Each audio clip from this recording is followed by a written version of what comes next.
नमस्कार प्यारे बच्चों। बहुत बहुत स्वागत है आप लोगों का सिंपल एजुकेशन में।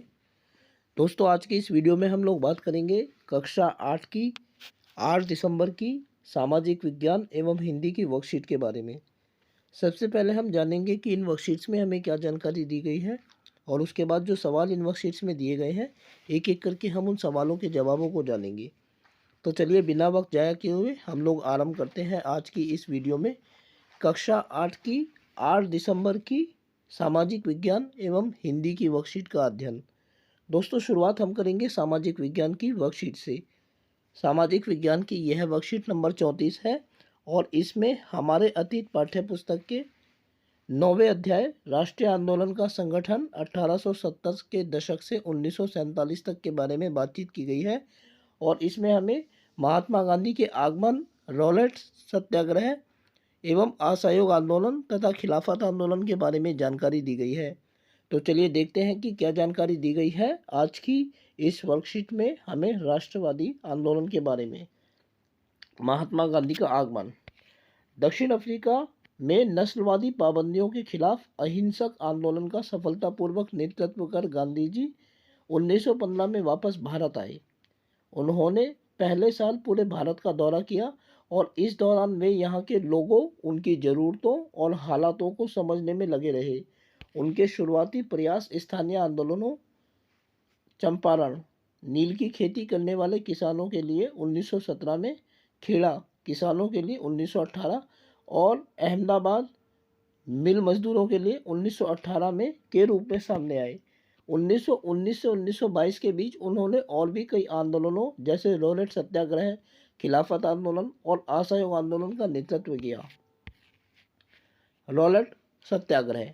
1919 में अंग्रेजी सरकार ने रॉलेट कानून पास किया, जिसका उद्देश्य अभिव्यक्ति की स्वतंत्रता जैसे मूलभूत अधिकारों पर अंकुश लगाना और पुलिस को और ज़्यादा अधिकार देना था।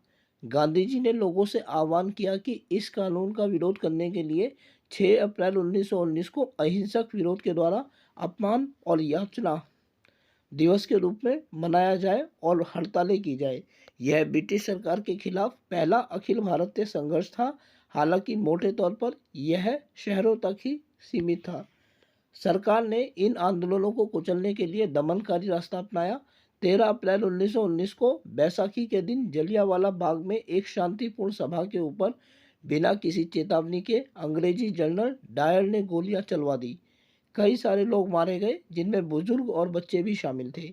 इस जनसंहार पर अपनी पीड़ा और गुस्सा जताते हुए रविंद्रनाथ टैगोर ने अपनी नाइटहुड की पदवी लौटा दी।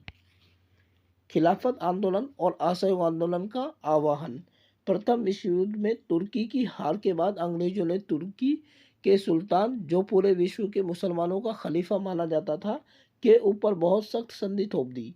जलियांवाला बाग हत्याकांड के बाद अंग्रेजों में से गुस्सा हुए भारतीय मुसलमान इस संधि से आग बबूला हो गए। खिलाफत आंदोलन के नेताओं मोहम्मद अली और शौकत अली ने अंग्रेजों के खिलाफ आंदोलन शुरू किया, जिसका उद्देश्य तुर्की के सुल्तान यानी खलीफा की शक्तियों को फिर से बहाल करना था। गांधी जी ने इस उनके आह्वान का समर्थन किया और कांग्रेस से आग्रह किया कि वह पंजाब में हुए अत्याचारों, जलियांवाला बाग हत्याकांड और खिलाफत के मामले में हुए अत्याचारों के खिलाफ आवाज़ उठाए और स्वराज की मांग करे। तो प्यारे बच्चों, ये वर्कशीट थी जिसमें हमने देखा कि गांधी जी के आने के बाद भारत में क्या कुछ हुआ राष्ट्रवादी प्रक्रिया के विकास के मामले में। अब इस वर्कशीट में जो सवाल दिए गए हैं उनके जवाबों को हम जानेंगे। क्योंकि यहाँ स्थान का अभाव है, इसलिए अन्यत्र हम जानेंगे कि इन सवालों के जवाबों को हम कैसे दे सकते हैं।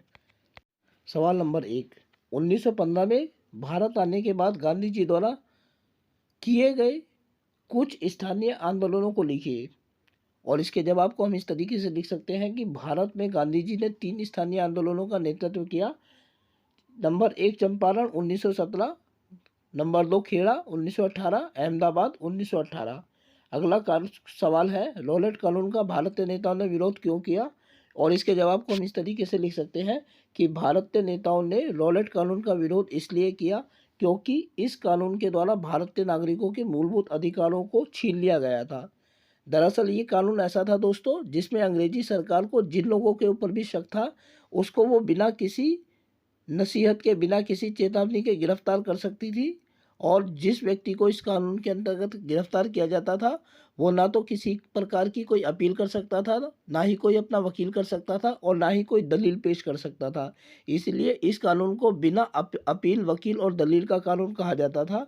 और इसी कानून के अंतर्गत डॉक्टर सैफुद्दीन किचलू और डॉक्टर सतपाल को गिरफ्तार किया गया था। और इसी गिरफ्तारी का विरोध करने के लिए लोग 1919 में 13 अप्रैल को जलियांवाला बाग में इकट्ठे हुए थे। इसी भीड़ के ऊपर जनरल डायर ने गोलियां चलवाई थी, जिसे जलियांवाला बाग हत्याकांड के नाम से जाना जाता है। तो अगला सवाल है कि खिलाफत आंदोलन क्या था, इसके कुछ नेताओं के नाम लिखिए। इसके जवाब को हम इस तरीके से लिख सकते हैं कि तुर्की के खलीफा के समर्थन में पूरी दुनिया के मुसलमानों ने जो आंदोलन चलाया, उसे खिलाफत आंदोलन कहा जाता है। भारत में मोहम्मद अली तथा शौकत अली इसके प्रमुख नेता थे। अगला सवाल है, गांधी जी ने असहयोग आंदोलन का आह्वान क्यों किया? और इसके जवाब को हम इस तरीके से लिख सकते हैं कि रॉलेट एक्ट, खिलाफत आंदोलन, जलियांवाला बाग के परिणाम स्वरूप गांधी जी ने अपना असहयोग आंदोलन चलाया, जिसमें भारतीयों को उन तमाम क्षेत्रों में ब्रिटिश सरकार को असहयोग देने के लिए कहा गया, जिसमें भारतीयों ने ब्रिटिश सरकार को सहयोग दिया था। लास्ट सवाल जो इस वर्कशीट का है वो इस प्रकार है, आपके विचार से गांधी जी ने खिलाफत आंदोलन का समर्थन क्यों किया? और इसके जवाब को हम इस तरीके से लिख सकते हैं कि गांधी जी ने खिलाफत आंदोलन का समर्थन इसलिए किया क्योंकि यह आंदोलन उसी ब्रिटिश सरकार के खिलाफ था जो भारत में भारतीयों की परेशानियों के लिए जिम्मेदार था। तो प्यारे बच्चों, ये थी विज्ञान, सामाजिक विज्ञान की वर्कशीट। अब हम आगे बढ़ते हैं और देखते हैं हिंदी की वर्कशीट। तो बच्चों, हिंदी की वर्कशीट में जो बातचीत की गई है वो पी साईनाथ के निबंध जहाँ पहिया है के बारे में ही बातचीत की गई है। तो चलिए देखते हैं क्या बताया गया है जहाँ पहिया है के बारे में आज की इस वर्कशीट में। साइकिल चलाने के बहुत निश्चित आर्थिक निहितार्थ थे। इसने आय में वृद्धि हुई है। वहाँ की कुछ महिलाएं अगल बगल के गांवों में कृषि संबंधी अथवा अन्य उत्पाद बेच आती हैं। साइकिल की वजह से बसों के इंतजार में व्यय होने वाला उनका समय बच जाता है। खराब परिवहन की वजह से बसों के खराब परिवहन व्यवस्था वाले स्थानों के लिए तो यह बहुत महत्वपूर्ण है। दूसरे, इससे उन्हें इतना समय मिल जाता है कि वे अपने सामान बेचने पर ज़्यादा ध्यान केंद्रित कर पाती। तीसरे, इससे ये और अधिक इलाकों में जा सकती हैं। अंतिम बात यह है कि अगर आप चाहें तो इसमें आराम करने का काफ़ी समय मिल सकता है। जिन छोटे उत्पादकों को बसों का इंतजार करना पड़ता था, बस स्टॉप तक पहुंचने के लिए भी पति या बेटों पर निर्भर रहना पड़ता था। वे अपना सामान बेचने के लिए कुछ गिने चुने गांव तक ही जा पाती थी। कुछ को पैदल ही चलना पड़ता था। जिनके पास साइकिल नहीं है वे अब भी पैदल ही जाती हैं। फिर उन्हें बच्चों की देखभाल करने के लिए, पीने का पानी लाने जैसे घरेलू कामों के लिए भी जल्दी ही भागकर घर पहुंचना पड़ता था। अब जिनके पास साइकिल है वे सारा काम बिना किसी दिक्कत के कर लेती हैं। इसका अर्थ यह हुआ कि अब आप किसी सुनसान रास्ते पर भी देख सकते हैं कि कोई युवा माँ साइकिल पर आगे अपने बच्चे को बैठाए पीछे कैरियर पर सामान लादे चली जा रही है। वह अपने साथ पानी से भरे 2 या 3 बर्तन लिए अपने घर या काम पर जाती देखी जा सकती है। अन्य पहलुओं से ज़्यादा आर्थिक पहलू पर बल देना गलत होगा। साइकिल प्रशिक्षण में महिलाओं के अंदर आत्मसम्मान की भावना पैदा हुई है। यह बहुत महत्वपूर्ण है। फातिमा का कहना है कि बेशक यह मामला केवल आर्थिक नहीं है। फातिमा ने यह बात इस तरह कही जिससे मुझे लगा कि मैं कितनी मूर्खतापूर्ण ढंग से सोच रहा था। उसने आगे कहा, साइकिल चलाने से मेरी कौन सी कमाई होती है? मेरे तो पैसे ही गंवाती हूँ। मेरे पास इतने पैसे नहीं है कि मैं साइकिल खरीद सकूं, लेकिन हर शाम मैं किराए पर साइकिल लेती हूँ ताकि मैं आज़ादी और खुशहाली का अनुभव कर सकूं।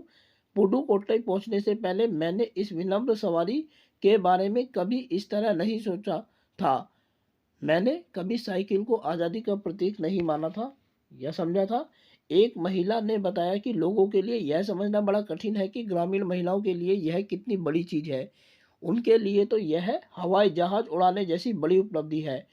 लोग इस पर हंस सकते हैं, लेकिन केवल वहाँ की औरतें ही समझ सकती हैं कि उनके लिए यह कितना महत्वपूर्ण है।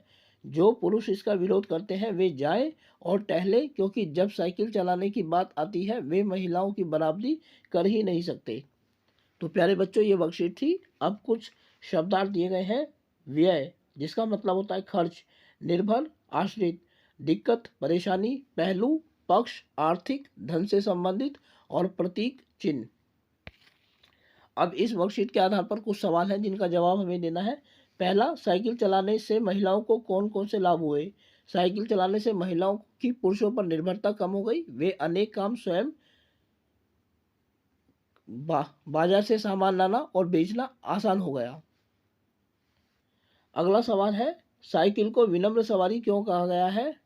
तो संभवतः साइकिल को विनम्र सवारी इसलिए कहा गया है क्योंकि इसे चलाने के लिए अधिक शारीरिक बल की आवश्यकता नहीं होती। स्त्री, पुरुष तथा बच्चे भी इसे चला सकते हैं। अगला सवाल है, आपके विचार से लेखक ने इस पाठ का नाम जहाँ पहिया है क्यों रखा है? इसके जवाब को हम इस तरीके से लिख सकते हैं, क्योंकि इस स्थान पर साइकिल के पहिए की वजह से एक साथ इतने परिवर्तन आए। अर्थात जब तक साइकिल का पहिया वहां नहीं पहुंचा था तब तक महिलाओं की जिंदगी में अनेक परेशानियां थी, लेकिन एकमात्र साइकिल साइकिल जो पहियों की सवारी है, साइकिल के आने की वजह से वहां पर इतने सारे सामाजिक परिवर्तन हुए कि महिलाओं की जिंदगी पूरी तरीके से बदल गई। इसीलिए जहाँ पहिया है वहाँ संभव है। इस तरीके की बात को ध्यान में रखते हुए इस अध्याय का नाम जहाँ पहिया है रखा गया है। अगला सवाल, जो कि इस सब वर्कशीट का अंतिम सवाल है, इस प्रकार है, जो कि एक गतिविधि है। जिस प्रकार से साइकिल को सीखने से ग्रामीण महिलाओं को काफ़ी लाभ हुए, उसी प्रकार से ऐसे किसी अन्य कौशल के बारे में लिखिए जिसको सीखने से ग्रामीण साइकिल महिलाओं को काफ़ी लाभ हो सकता है एवं कैसे। इसके जवाब को हम इस तरीके से लिख सकते हैं। हालांकि इसका जवाब अलग अलग हो सकता है, क्योंकि ऐसे बहुत सारे पक्ष हैं जिनके बारे में हम सोच सकते हैं। मैंने जो जवाब तैयार किया है वो इस प्रकार है, कंप्यूटर, क्योंकि कंप्यूटर की मदद से महिलाएं खासतौर पर ग्रामीण इलाकों में बहुत से कार्य घर बैठे कर सकती हैं, कुछ ही समय में पूरा कर सकती हैं। जिस प्रकार साइकिल की मदद से महिलाएं समाज से जुड़ सकी, उसी प्रकार कंप्यूटर की मदद से दुनिया से जुड़ सकेंगी। और दोस्तों, साइकिल, कंप्यूटर, सिलाई मशीन, ये ऐसे वैज्ञानिक उपकरण हैं जिनका आविष्कार तो पहले से ही हो चुका है, लेकिन ये हर स्थान पर अभी भी समान रूप से नहीं पहुंचे हैं। इसीलिए जिन स्थानों पर ये अभी तक नहीं पहुंचे हैं, अगर उन स्थानों पर इनकी पहुंच सुलभ हो जाए तो संभवतः जो अभी तक की चार दीवारी है, परंपराएं है, रूढ़िवादिता है, उनको तोड़ने में मदद मिल सकती है। तो प्यारे बच्चों, आज की इस वीडियो में हम लोगों ने बात की कक्षा 8 की सामाजिक विज्ञान और हिंदी की वर्कशीट की। उम्मीद करता हूं कि आप लोगों को वीडियो अच्छी लगी होगी, और साथ ही आपसे अनुरोध करता हूं कि यदि वीडियो अच्छी लगी तो वीडियो को लाइक और चैनल को सब्सक्राइब जरूर करें। इसके अलावा आगे आने वाले अन्य दिनों में अन्य वीडियोस को देखने के लिए जुड़े रहें मेरे साथ मेरे इस यूट्यूब चैनल पर, जिसका नाम है सिंपल एजुकेशन। फिलहाल आप लोगों से विदा लेना चाहूँगा। वीडियो को देखने के लिए आपका बहुत बहुत धन्यवाद।